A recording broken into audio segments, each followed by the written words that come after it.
Hello, everyone. In today's episode, Thinking the Unthinkable, I'll welcome all of the panelists here. Today, we are going to explore what is your view on teaching and learning process during this COVID-19 pandemic. I would request each one of you to please introduce yourself.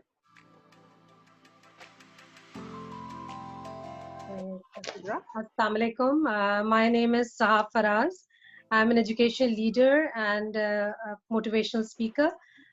With my background in engineering and a master's in education leadership and management, I have been working with schools as a teacher trainer, and as a school head. So all the experience goes around children and teachers and the people related to education. Thank you. Wonderful. Okay, my name is Alina, and I have done my MS in Business Administration, and I'm in the field of education since last 10 years, and I have worked as section head, and I'm taking the senior grades. Very good. Yes. Okay, so Assalamu alaikum, good morning, good evening, according to your time zones. I am Sidra Shweb, turning 27 soon, and I am a teacher accidentally and a recent blogger by choice. And since these two ladies have a vast experience, mashallah, in the education field, my experience has been 5 years. And yes, I am an ECE teacher, and I'm teaching Tiny Tots, so that's from my side. Wow. So we have got three different unique guests here with very extensive and diverse background, and that really facilitates us to explore the authentic view about so many ideas that we are going to talk about. The first segment of our talk is about yourself, your worldview, the way you see the things. My question to you would be, what is one symbol that you would like to associate yourself with? One symbol. Sahab? Well, the symbol, there is this Chinese symbol that's called the yin yang. Yin yang is a circle that shows whiteness on one side and blackness on the other. So when it fits together, it actually creates a circle. So I view it as a circle of life for myself, because there will be times when there will be disappointments, there will be times where there will be successes, and put together the life becomes complete.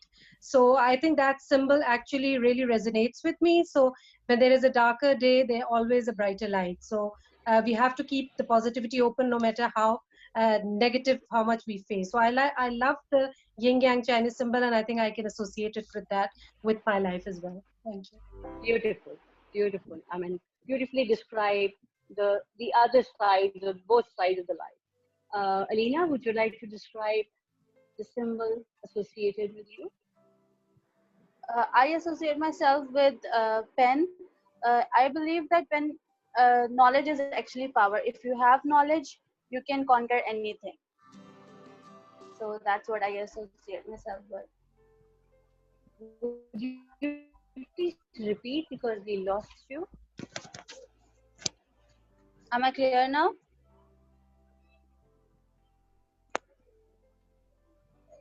Would you please repeat what is the symbol because we couldn't hear you? Okay, the symbol which I associate myself with is a pen, because I believe that knowledge is power, and if you have knowledge, you can conquer anything with knowledge and wisdom. Wow, great. Sidra, your symbol? Okay, there's a symbol that is known for peace, but I would like to associate two symbols, the peace symbol with the fire on it. Why? Because I am submissive at times, but then there is a sudden spark in me that lets me go with my flow, with my dreams, and with the path that I am. So yes, I'm a peaceful person until I'm pushed to my limit. And I think that fire makes me strive towards my goals more visibly, because either it's dark or light, the fire within the peace is what resonates with me as a symbol, as according to my personality. Wow. Thank you. We are moving to the next point. If I would say that word, what is your interpretation of that word would be? And the word is rainbow. How do you consider rainbow? Sahab? Rainbow, I think rainbow signifies colors, and my children are the color of my life. So when I say rainbow, I would say it's my children. Okay, beautiful. Alina? Well, when I think of the rainbow, I think that it's very beautiful to accept the diversities, and whenever you accept the differences, there is beauty everywhere. Wow, diversity and beauty. Wow. Sidra? For me, rainbow is something that I perceive as that after a big storm, when you think that the things would end good, there comes a rainbow. For me, it's my students. It's all my hard work and dedication giving me a beautiful result in the form of rainbow. There are different colors, and there is a ray of hope that after every stormy night, there's a beautiful rainbow waiting for you outside. Wow. It's such a nice idea to listen to people and interact with them and see their perspective. And each one is unique in its nature and at the same time very authentic because whatever you see and talk about yourself, this is your lens, the way you are going to observe the world and look at the world. So thank you very much for beautiful insight. I really enjoyed your points. Now we are moving to the next moment, like segment, and that segment is teaching and learning processes at this point in time when we all are locked down and we are not having regular schooling. You all are teachers, all three of you are teachers, going to schools, working, which is not happening at the moment. How do you engage with your students at this point in time? Sahar? Yeah, I think this thing has actually, it's been a paradigm shift. I mean, the world has changed. At Before COVID, if we see our lives, getting into online education was like a special thing to do, or very specific to some time. Even if you talk in the context of economy, it was something to be pursued by people who can afford it and have an access to it. But this paradigm shift has actually taught us that I mean, everything is possible. Technology is possible and at low cost. Things can be done, planning can be done. And at the moment, if we see each and every school, whether it's a elite school or a small working setup, they're all engaging into these free resource that's available and can be utilized to go for these online classes, and it's happening very well. And there is a lot of engagement, and the people are using it. So I think use of technology had always been there, but we were not utilizing it positively. So I think this COVID thing has actually given us a way and a light for the after COVID situation also, that we should integrate this kind of thing in our working as well, later on as well. Right. So you see this as an opportunity, right? Yeah, definitely. Alina, what's your take? I agree with Sahab, whatever she has said, that it's my way also to engage my students, that I'm being in connect with them through online classes and through online assignments and assessments. And the assignments which I'm giving them are also on the basis of like using the technology. So yes, they have learned the use of technology and they are optimizing their time with the help of our online engagement. So it's good that by being in such a relaxing environment, we are able to give our students the best of their learning. Wow.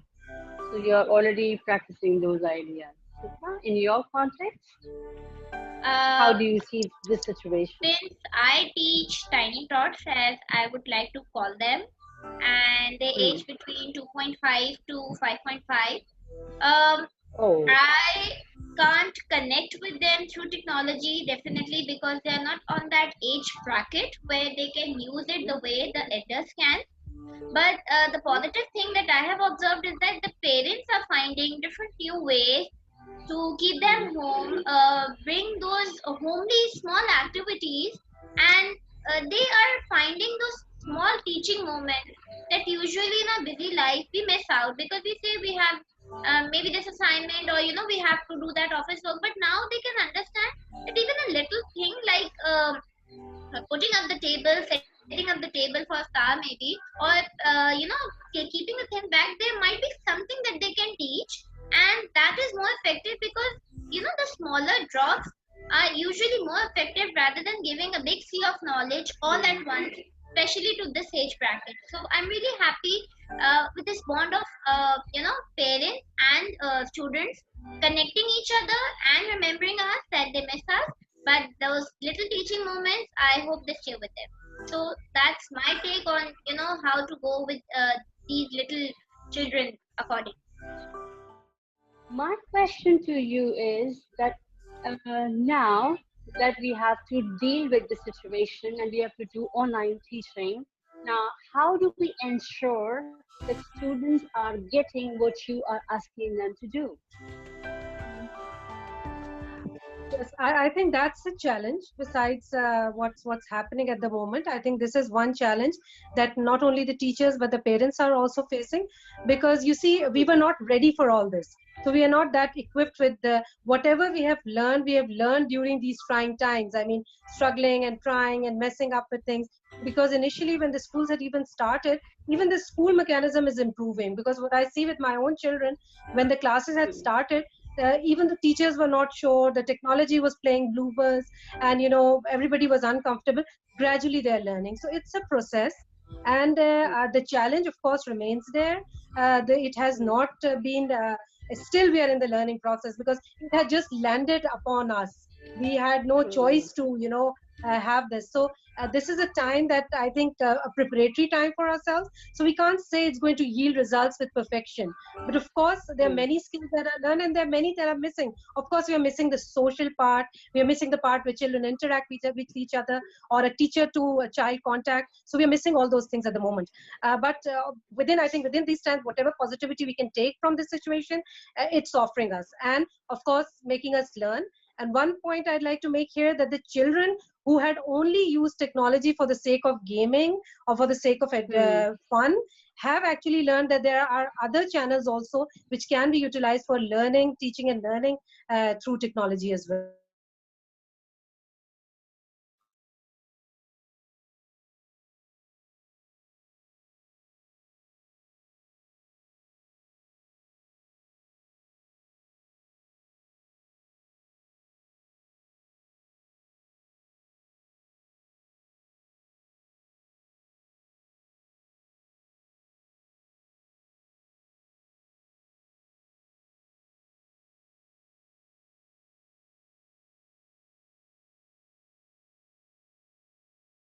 In my case, I would say that the parents are getting equipped and developed with it, but then again there are certain things that they're unsure of, but the progress has been good so far, and definitely the use of technology has improved with many of the apps and things, and yes, I hope that a positive result, positive impact will be on them.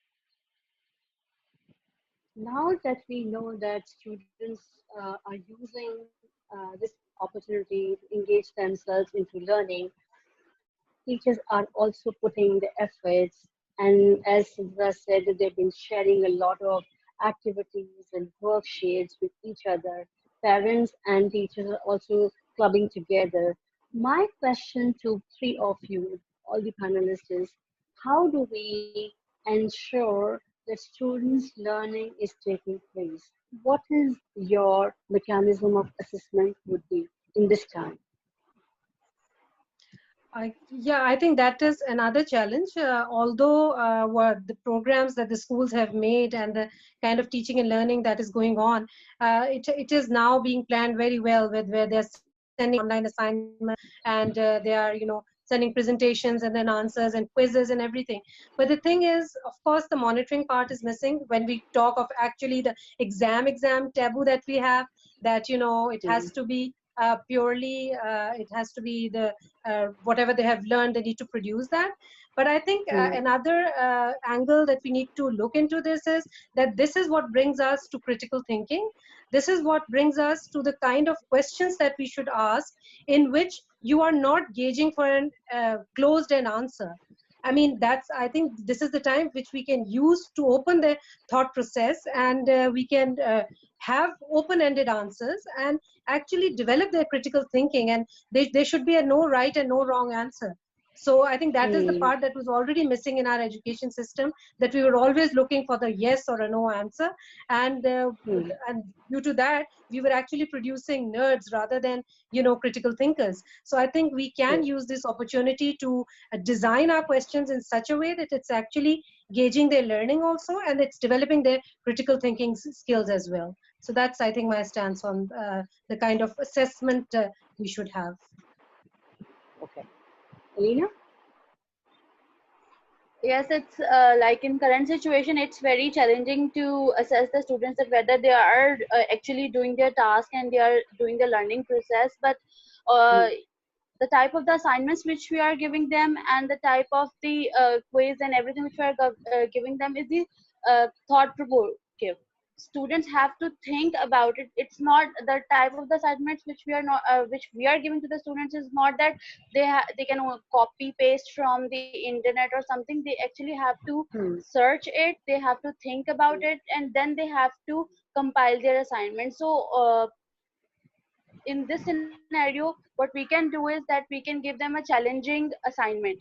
We can take continuous follow-ups, we can take continuous quizzes. So this is what I'm doing with my students to like have their optimum learning. Okay. Sidra, you already spoken about the young kids and toddler you are dealing with. Would you like to share in this regard? I would like to share an example from when I was maybe in 9th or metric. There was usually everything from the syllabus, but once in a blue moon there would a question that at the end would ask why, and we used to be like, oh my god, why the answer करना है, why क्या होता है, and बड़ी कहानियां लिखी जाती थी उसमें. So now the good part is that the term, see, closed-ended learning and open-ended learning, the difference between them stands why.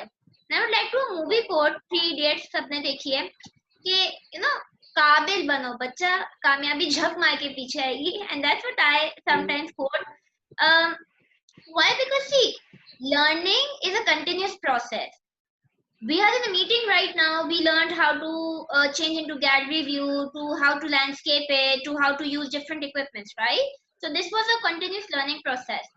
When you are moving from even one place to another, you don't know when there is a quick learning moment and you grasp it. So my take on this is it is good that we are asking the why questions, being it open-ended, but we need to realize that where do we have to demark the limit. We can't just keep all the questions open-ended, and we cannot just let them go on. Maybe they need to know the way how to think and then give that answer, instead of just because it's why they can go on and on. Maybe that's my take on it. But I'm happy that now we are elaborating, we are opening up the thought-provoking process, and I'm sure and we are seeing that the positive impacts that it's bringing into life. So yes, I appreciate having open-ended questions a bit more. Right. A very interesting arguments and debate that has been put forward. Now, I think I would like to pick up the point that you people have shared.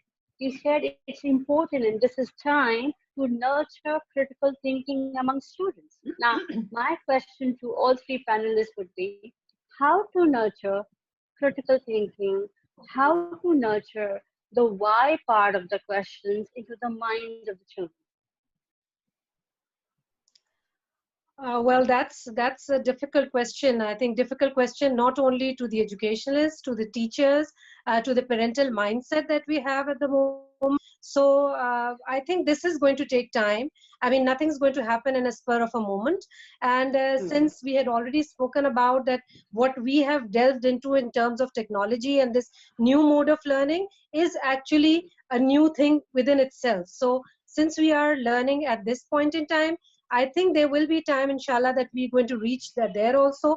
But at the end of every class, I mean, even if we just start it now, the why part can always be included uh, as part of any lesson for that matter, whether it's math, whether it's history, geography, English, whatever.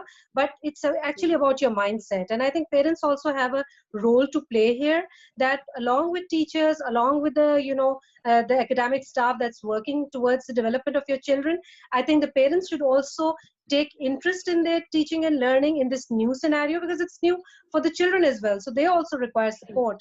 Sometimes, they are very tired. They don't want to go for technology. And with those long classes, they get bored. Because, socially taking a class with all your peers and taking it alone in front of the camera, there is a lot of a difference. And, children It is a become bored challenge. because of that. So this kind of thing, I think parents have to play a role here. They can sit along and they should be talking about to their children if a critical question or a thinking question is posed to them, and develop their thinking through their discussions as well. So I think it's going to be a Right. teamwork, teachers, parents, students, all of us together in this scenario. And I think the scenario is putting all of us together anyway. So we should take Very, advantage of very that. true. Very true. Alina, your take on that? Nurturing critical thinking, especially the element of Yeah. why question among children? Yeah.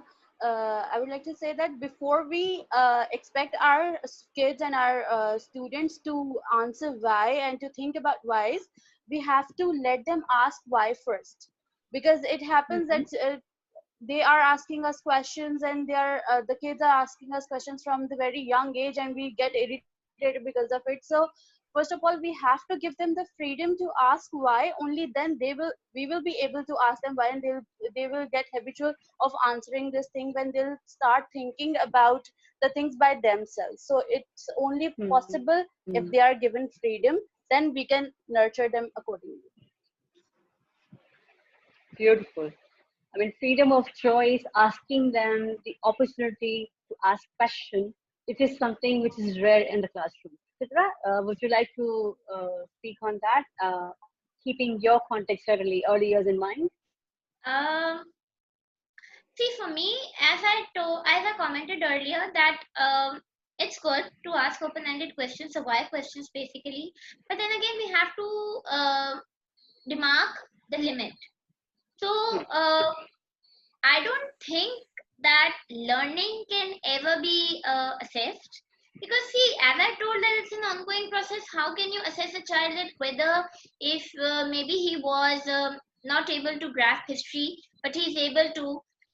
We might be thinking just a general conception that he might have researched, he might have done something, maybe some book reading or something, but the basic core of why he wanted to do it or she wanted to do it, or why he did that, how he did that, I don't think so there is a criteria to assess that. But yes, you can see that where that child started from, and after this pandemic or this whole I would say kind of an emotional turmoil as well, how he or she is standing now in terms of his personality, and in terms of his learning, how he improved it. So Hmm.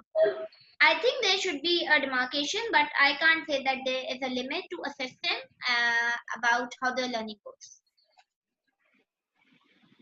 So you are saying it that let the children learn whatever they wish to learn, and there is no mechanism of assessment. How we are going to then satisfy parents, because they've been putting a lot of effort in terms of time, financial resources, other resources, and they've been putting everything of theirs to help their child develop something. So I think we need to think of certain tools how to assess students' learning, and therefore we have to go for formative assessment. Yes, you are very right and beautifully pointed out that we should provide students opportunity to choose from what he intends to learn. So here you're talking about children and their learning styles and what they feel passionate about, right? But in our context, they've been having a lot of burden on students. If they've chosen something, they have to go with that. They cannot move back. But the point is our system ready? Do our teachers ready for this task? What is your take? Yeah, I think that that is the basic challenge, that we are not ready. And I think whatever we have learned, I think if we Hmm. just call it 1.5 months that we've been through this, Hmm. I think all the learning or all the progress that we see in the educational system in terms of technology has been done in this 1.5 month. I mean, before that, nobody was ready for it. Nobody was even thinking on those lines. We were going in a traditional way, the way we were. So high time now that we have learned this. The second step may be we can design better assessments. We can design better assessing tools. And I think some schools Hmm. have already started it, that the online tools, they're developing online tools, how to test, because this is new to us, but this is not new to the world. Hmm. The world has been So assessing children through different tools that are done online. And I think the courses that we as adults have been taking, we have been assessed in beautiful, ways, which actually were the essence of any course. So which brought learning as well and gave our assessment as well. So I think those tools are there. It's just that it's, of course, it's going to take time, but it's not that it cannot be done. So there are tools, there are actually ready-made ones also available that can be very well utilized. So I think true, which true. will go with that. Lovely. I think, yes, we have to strengthen our teachers' force, the teacher army, so they'll be able to deal with that. Alita, your take on that?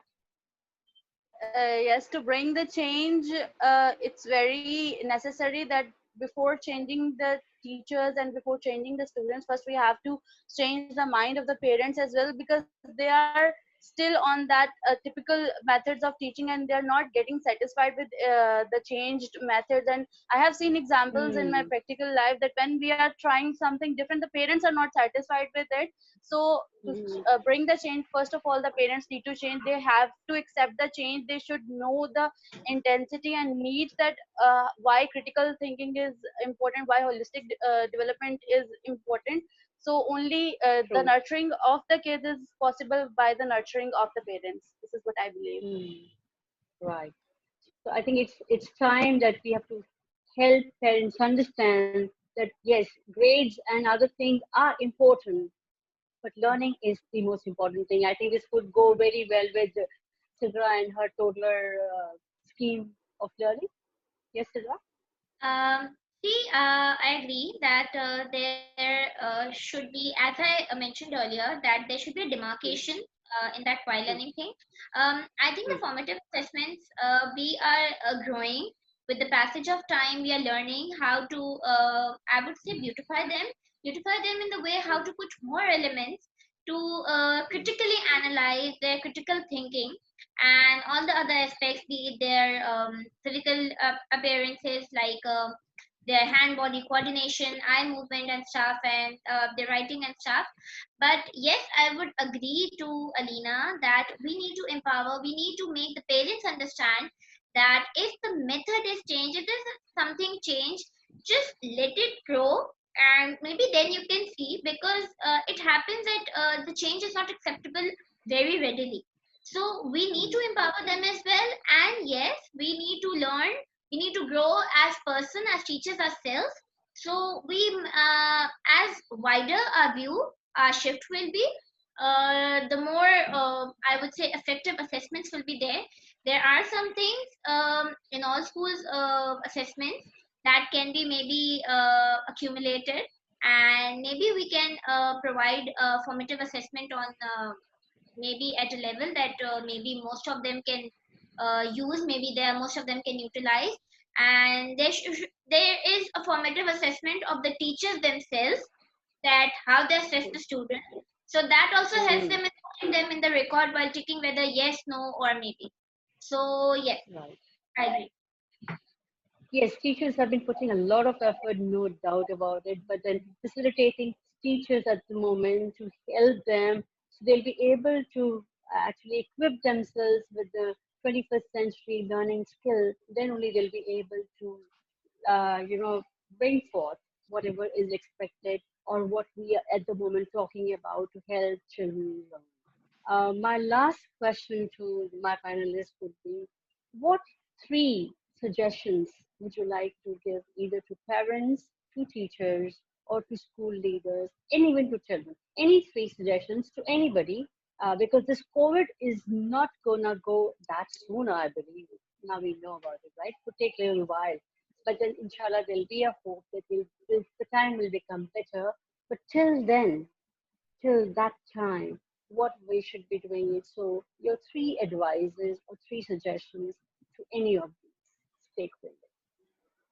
I think the first would be that embrace it positively. This has happened in which we did not have any choice. So now let's accept it and move on with a better mindset and do better things rather all the time talking about negativity. Secondly, I think make connections, family bonding, getting together, the time that we had always been complaining about that we don't have for each Correct. other.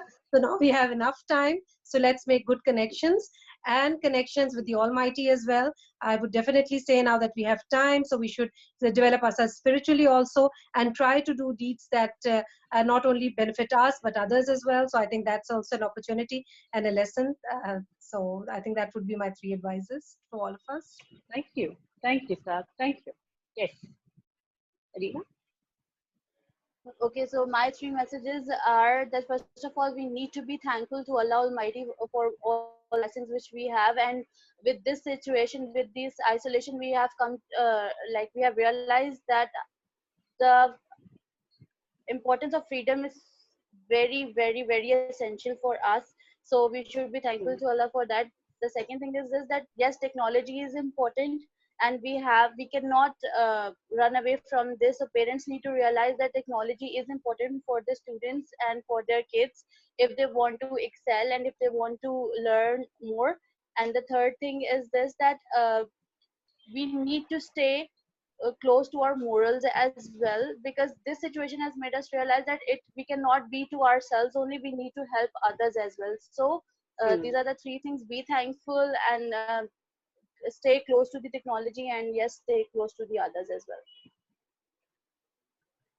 Sidra? Okay.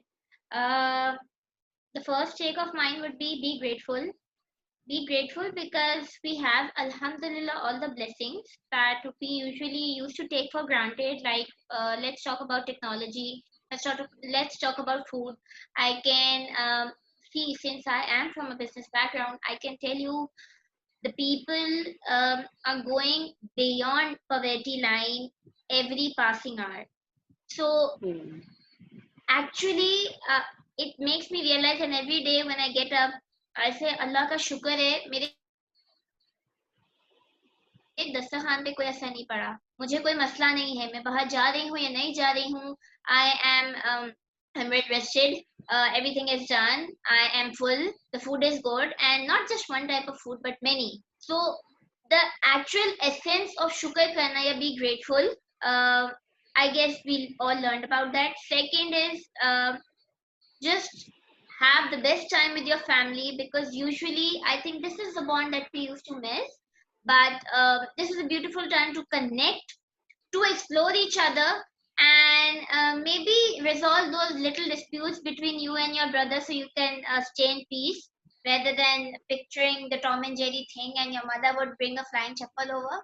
And the third is one thing that you wish to do this long time milega, thoda sa free ho jaungi, do that. Since I told you that I have just started blogging, that was a long due on me. I have been asked people to write, I've asked people to blog, and so yeah, I started it. अब मुझे नहीं पता कितना अच्छा है, but I started because I wanted to do it. So yes, this is a beautiful time to think, to maybe reshape our personalities, reshape our goals, and be prepared that such situations are uncontrollable, make you helpless, but there might be some times of that. So how can you equip yourself to maybe go for further challenges, accept them, and maybe fight with them? So yeah, that would be my take on it. Beautiful. I think beautifully shared by all three of you. Yes, this is a hard time, but this hard time has got a lot of opportunity of self-development, self-awareness, as you all said, and at the same time, develop some skills within yourself so you'll be able to, reach out to so many people, those who are at the moment not in touch with you in person, but yes, intellectually engage yourself socially connect yourself, and then, inshallah, when the times will be better, we have to come out as a better teacher, better facilitator, better school leader. In this manner, only will be able to impact our society and being a very responsible citizen of our society. Thank you very much for your time. This was a lovely meeting with all the three of you. We learned a lot from you and your ideas. I'm sure those audience, those who will listen to you, will be able to learn a lot from your points. And soon we'll meet. Thank you very much for your time.